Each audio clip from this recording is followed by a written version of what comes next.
Bonjour tout le monde. Aujourd'hui, on va faire les questions avec les réponses oui ou non. All right, so I have 4 sentences here on the board, and we're going to manipulate these sentences in such a way to change them into a question. All right, so in French, there are 4 different ways that we're going to talk about to ask a question in French, and they're all expecting yes or no responses. So when we're asking what time or when or who does something, we're not going to learn those just yet. Don't want to overwhelm you with too much information. So right now we're just going to do yes or no questions. Okay? So we have our phrases. Nous étudions au lycée. Elle aime les livres. Il parle anglais. Il y a 5 tables dans la classe. All right, so we're going to manipulate these ones in a couple different ways. So the first method is called intonation. All right, and if you don't know what intonation is, we have the same thing, the same word in English. When you're giving a speech or something like that, your intonation is the rhythm of your voice, the way that your voice, kind of goes up and down. And just like in English, when we ask a question, we say, do you study at the school? And you hear how our voice kind of goes up at the end. And that's what intonation is in French for asking a question. So for this first sentence, nous étudions au lycée. If I say nous étudions au lycée, I'm saying we study at the school. If I say nous étudions au lycée, then we're asking, do we study at the school?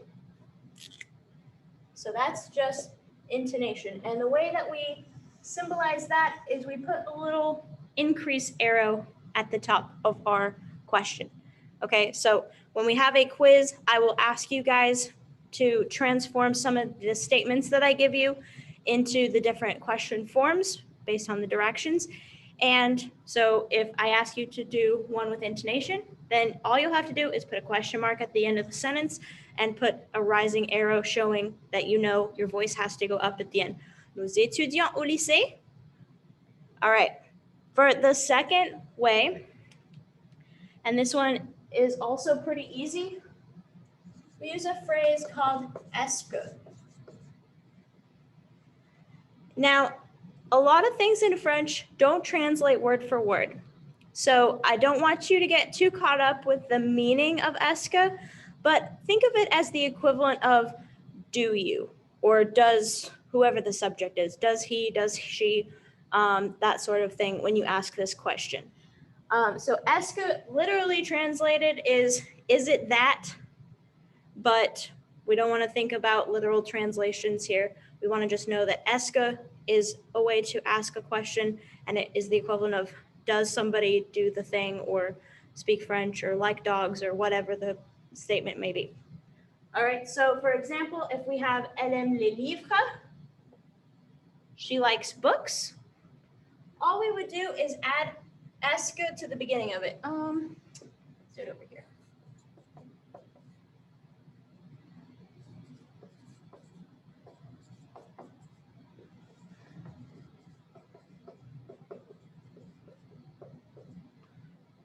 And drops off a little bit over there at the end, but I do have a question mark at the end of my sentence, okay? So I'm saying, she likes books. Elle aime les livres. Now, if I'm asking, does she like books? Est-ce qu'elle aime les livres? And we have this que here that ends in an E, and elle also starts with an E. So just like when we have je, and it becomes J apostrophe with verbs like aime and étudier, things that start with a vowel, because we don't want those two E's or those two vowels next to each other. Same thing here. We don't want our E and our que and our E and our beginning of L to be together. So we're going to do a little apostrophe, and it'll be est-ce qu'elle. And it kind of flows really nicely together. Est-ce qu'elle. So only for things that start with a vowel will you do that. Otherwise, est-ce que will just stay the same with the que. All right. So it's just adding est-ce que to the beginning of the sentence again, and just adding a question mark at the end of that sentence, okay? Now, the third way is n'est-ce pas? And again, we don't want to get caught up in direct translation, but this would be the equivalent. For this one, you add it at the end of a sentence to make it a question. And it'd be the equivalent of saying, she likes books, right? So it'd be like the right in the sentence. So you're just confirming something. You're probably expecting a yes answer to the question when you ask a question like that, because you're saying you're confirming information that you already know or you should already know. Okay. So for something like il parle anglais, so that's our sentence. Il parle anglais. That is just they speak English. But if you're not sure, you're pretty sure you think you remember them mentioning that they speak English, but you are going to double check with them.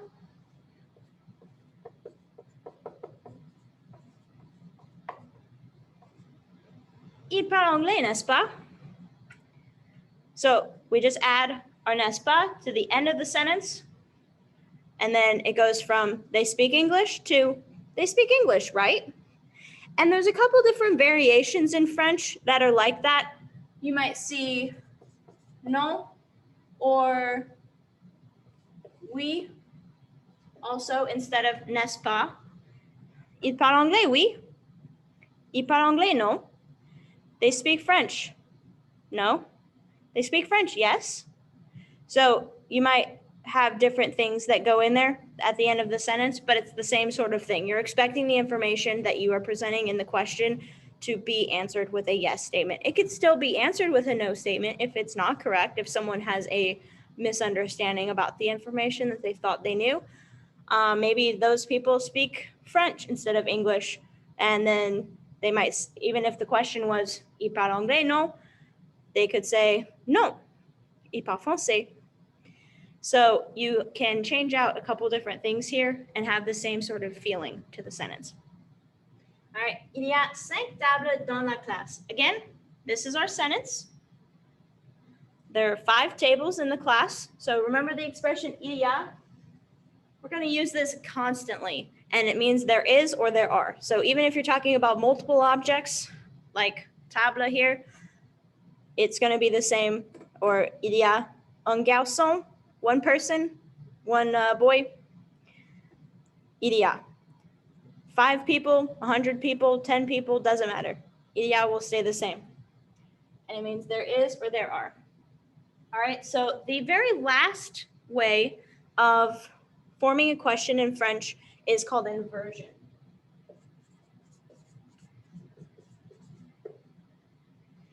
And inversion, we have similar words that have the same root word in them in English, like invert, which means to switch something or to flip something around. All right, so we're going to be switching some things, switching places with things, and I will show you what that is going to look like here in a second. Inversion is highly formal. It's used mostly when people are making speeches or when you're addressing like a really big crowd or something like that. You're giving some sort of formal presentation. The book likes to use inversion quite a bit, and I try to rephrase those questions to not use inversion so that it's not quite so hard to understand. But there are some situations where you can't get away from it. So you might still see a little bit of inversion in the question format of the book. All right, so inversion, you're going to switch the subject and the verb. Okay, so in this case, let me actually erase that so you guys don't get confused. In this case, let's color code it because that'll be a little bit easier to keep track of.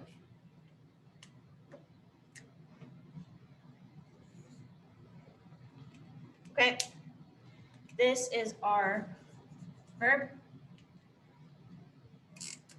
and this is our subject. Okay, and these are the 2 things that are going to be switched. So usually the typical format for French, both sentences and questions, are our subject comes first, followed by our verb. But with inversion, this one question format, only in this format is this going to happen. You have your verb and your subject switch places, okay? So let's actually use the above sentence first because there's a little bit of a problem with this one.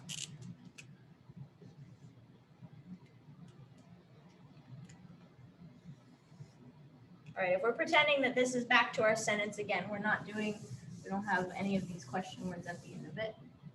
Il parle anglais. This is our statement, and we're going to ask a question using our inversion. Okay, so our subject and our verb still need to switch. Okay, so that means our verb is going to come first. We're going to have a dash followed by our subject. And then whatever is the rest of our question is going to be at the end of our sentence. So it's only the subject and the verb that have to switch, that have to invert or do something differently. Okay? So then this would be parle-t-il anglais? Parle-t-il anglais? So usually you don't pronounce final consonants. So like when I say the sentence, the original sentence, il parle anglais, you don't hear me pronounce that T. But when we transform it and put the subject and put the subject at the middle part and the verb at the beginning, this T is next to a vowel. So remember, anytime that a consonant is next to a vowel, you are going to pronounce it. Parle-t-il anglais? And again, very formal, very, I don't want to say archaic, but it is kind of an old-fashioned way of asking questions in French. So everyday speech in movies and shows, music, you're probably not going to hear people speak like this.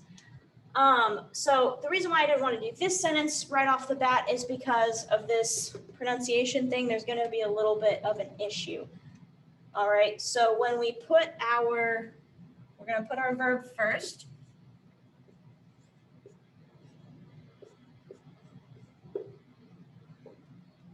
And actually, I should have color coded.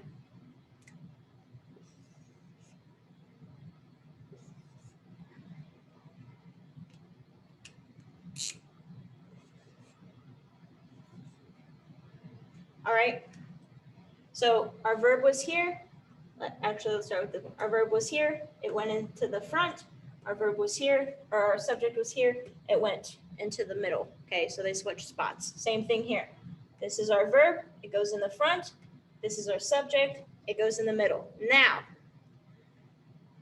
if we had just written it with the verb and the subject as is, we would have il. And that's very choppy. It doesn't sound very nice. It doesn't flow very well together. And we have two vowels next to each other, which we talked about up here.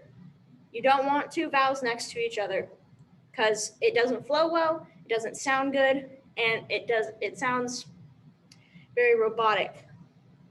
Okay, so again, French, we always want things to flow, we want things to look good, to sound good. Y a-t-il? Y a-t-il?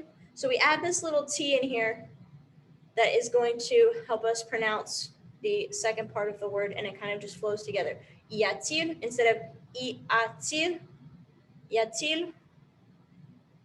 All right, so that is how that would go. But that may not be always the case because you don't always have two vowels that are next to each other. Let's do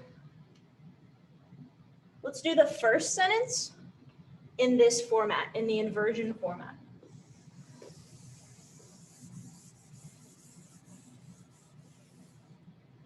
Okay, so in the first one, our verb is étudiant.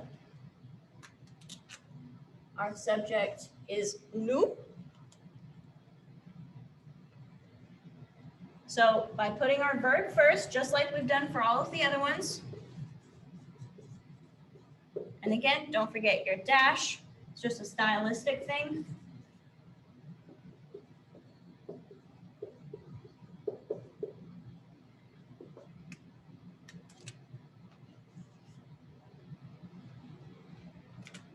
I just use the same one. All right, we have our verb that we put first from up here, this sentence up here, and we have our subject, okay?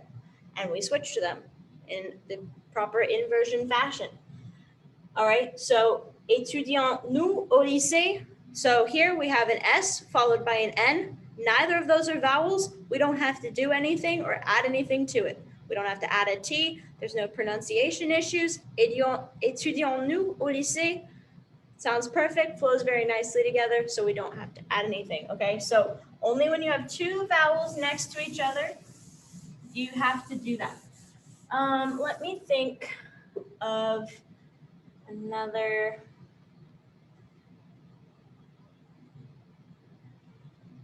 Let's stick with the same verb.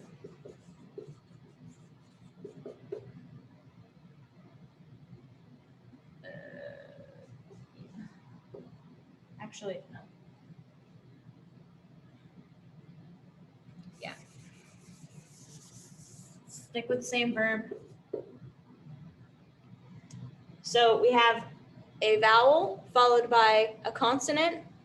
If we still stuck with the same sentence but changed our subject and our verb, or left our verb the same but conjugated obviously for the proper subject. Étudier or étudie-je au lycée. Again, we have our vowel followed by a consonant. We don't have to add a T. We don't have to do any sort of manipulation to it or pronunciation issues. Étudie-je au lycée. And often, obviously, you're not going to have any questions with je. You might not see them very frequently because you don't walk around asking yourself questions. You walk around asking questions about other people or about other groups and things like that. But if you do see any questions with je, again, don't have to add an E, don't have to add a T, don't have to add apostrophes or anything to it.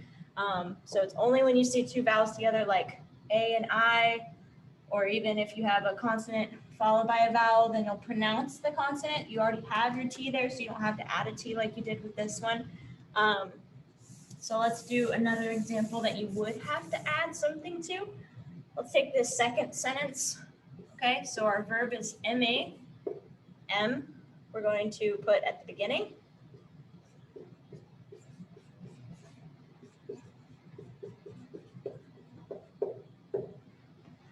So we have an E at the end of our verb and an E at the beginning of our subject. So we do have to put in this little T for pronunciation purposes. Aime-t-elle les livres? Instead of saying M-L, that's very choppy. It doesn't sound very good. Aime-t-elle les livres? Flows very nicely together and sounds very French and very perfect. Okay, so you guys, of course, will have homework and have lots of practice to do with this concept. The other ones, I only gave you one example of. There's more examples on the PowerPoint that, of course, I'm going to attach.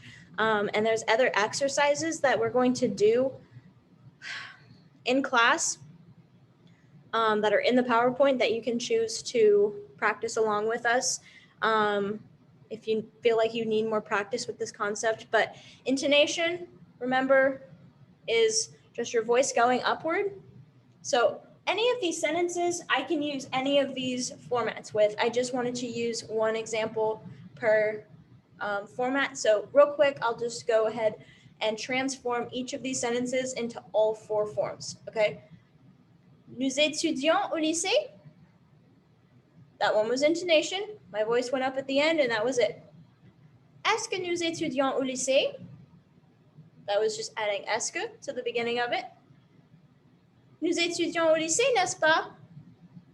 So that one was adding n'est-ce pas to the end, like we did for our third example. Or nous étudions au lycée? No. We study at the school? No. And last but not least, we already did this one as an inversion example, but just in case you want to remember it again, étudions-nous au lycée? Remember, inversion, flip your subject and your verb, okay? I'm going to do that with all of these examples. All right, intonation, elle aime les livres? My voice went up at the end. You've got that intonation, the little swoop at the end of the, with your voice at the end. Est-ce qu'elle aime les livres? We already did that example before when we did this. Est-ce qu'elle aime les livres? We use est-ce que at the beginning. Does she like books? And it does kind of, even though these are all yes or no questions, I guess it sort of does rephrase the question in such a way that it's kind of a different question. Like instead of we study at the school or do we study at the school, they both are yes, no questions, but have a slightly different feel to them. Elle aime les livres, n'est-ce pas? Elle aime les livres, oui. And last but not least, we just did this one as an example with inversion. But again, if you want to review, aime-t-elle, since elle starts with a vowel, aime-t-elle les livres? All right, that one was all 4 examples with that one sentence. Now I'm going to work with this third sentence. Il parle anglais? Est-ce qu'il parle anglais? So just like with elle, that started with a vowel and we had to put a Q-U apostrophe, since il also starts with a vowel, it would be est-ce qu'il, Q-U apostrophe I-L-S. Est-ce qu'il parle anglais? Il parle anglais, n'est-ce pas? Il parle anglais, oui. Il parle anglais, non. All right, and then inversion, of course, we already did with this one as well. Parle-t-il? So we will pronounce the T at the end of this one. Parle-t-il anglais? And for this one, il y a, remember, that is our verb. So it would be y a-t-il when we make the inversion. Y a-t-il 5 tables dans la classe? That would be our inversion example. And our intonation example, il y a 5 tables dans la classe? So my voice goes up at the end. That's my intonation. Est-ce qu'il y a 5 tables dans la classe? So again, il starts with a vowel. With est-ce que, you'll have Q-U apostrophe I-L because it is starting with a vowel. Let me actually, well, I did it when I said it here. So if I did est-ce que with this one up here, est-ce que nous, so our Q-U-E would stay the same. It would be est-ce que, just exactly how I have it written here. Est-ce que nous étudions au lycée? So you wouldn't have to do Q-U apostrophe for that one because it doesn't start with a vowel. All right, and il y a 5 tables dans la classe, n'est-ce pas? All right, so that is everything for this lesson. If you guys have any other questions or need anything from me, please let me know. I'm always available for tutoring if anything's complicated or you don't understand, and keep working with the vocabulary that we've learned, the verbs that we've learned. I used a lot of examples here, étudier, aimer, parler. So we're going to continue to see these verbs. We're going to continue to see this vocabulary as we go along, and we're going to add more vocabulary as well. So again, if you have any questions, please let me know. I want to make sure that you guys understand. And of course, at some point, probably next week, we will do a quiz on this topic. And it'll just be transforming sentences into these different forms, depending on whatever it is that what the quiz is that I put together. Okay. So if you need anything, please let me know, and au revoir.